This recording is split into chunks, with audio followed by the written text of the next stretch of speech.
सावित्री अपनी कमर पर अपने बेटे गुड्डू को लटकाए और पीठ पर एक बोरी टांगे दिन भर भूखी प्यासी गलियों में भटकती रहती। इधर उधर पड़ी प्लास्टिक की बोतलें और कचरा बीनती रहती और शाम को उन्हें बेचकर किसी तरह 2 वक्त की रोटी कमाती थी। सावित्री और उसका नन्हा बेटा गुड्डू एक टूटी फूटी झोपड़ी में रहते थे। गरीबी इतनी थी कि कई बार सूखी रोटी भी नसीब नहीं होती थी, लेकिन सावित्री खुद चाहे भूखी रह जाए, लेकिन वो गुड्डू को कभी भूखा नहीं सोने देती थी। धीरे धीरे समय बीतता गया और गुड्डू बड़ा होने लगा। साथ ही उसकी जिद भी बढ़ने लगी। कभी वो साइकिल मांगता तो कभी नए जूते।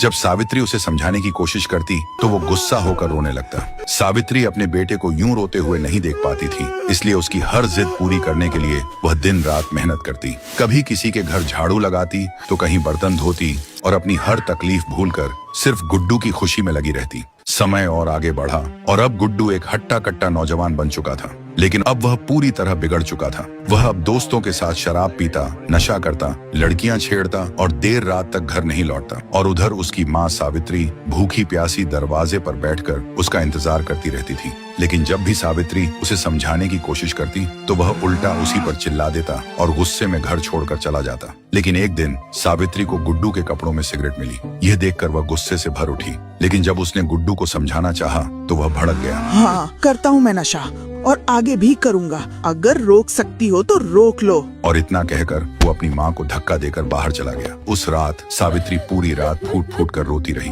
अब गुड्डू पूरी तरह बदल चुका था। तभी उसकी जिंदगी में एक लड़की आई, लाली। गुड्डू लाली के प्यार में पूरी तरह अंधा हो चुका था। एक दिन लाली ने उससे कहा, गुड्डू, अगर तुम सच में मुझसे प्यार करते हो तो फिर अपनी माँ का दिल लाकर मेरे कदमों में रखो, तभी मुझे यकीन होगा कि तुम सिर्फ मेरे हो। गुड्डू ने बिना सोचे कहा, लाली, तेरे लिए मैं अपनी जान भी दे दूं तो ये माँ का दिल क्या मायने रखता है। वह तुरंत हाथ में छुरा लेकर घर पहुंचा। सावित्री उसे देखकर खिल उठी और वो प्यार से उसका सिर सहलाते हुए बोली, भगवान करे तेरी जिंदगी में कभी कोई दुख न आए। लेकिन उस बेरहम गुड्डू ने उसी पल अपनी मासूम माँ के सीने में छुरा घोंप दिया। सावित्री जमीन पर गिर गई, लेकिन आखिरी सांस तक उसके होंठों पर अपने बेटे के लिए दुआ ही थी। तू हमेशा खुश रहे मेरे लाल। गुड्डू उसका दिल निकाल कर चल पड़ा, लेकिन रास्ते में उसका पैर फिसला और वह गिर गया। माँ का दिल दूर जा गया और तभी उस दिल से उसकी माँ की आवाज गूंजी, बेटा संभल के, तुझे कहीं चोट तो नहीं लगी ना।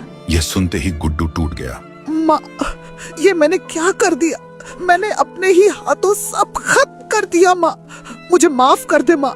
लेकिन अब बहुत देर हो चुकी थी। वह भागते हुए लाली के पास पहुंचा, लेकिन उसके हाथ में दिल देखकर लाली डर गई। मैं तुझसे शादी तो दूर तेरा चेहरा भी नहीं देखना चाहती। जो अपनी माँ का ना हो सका वो किसी और का क्या होगा।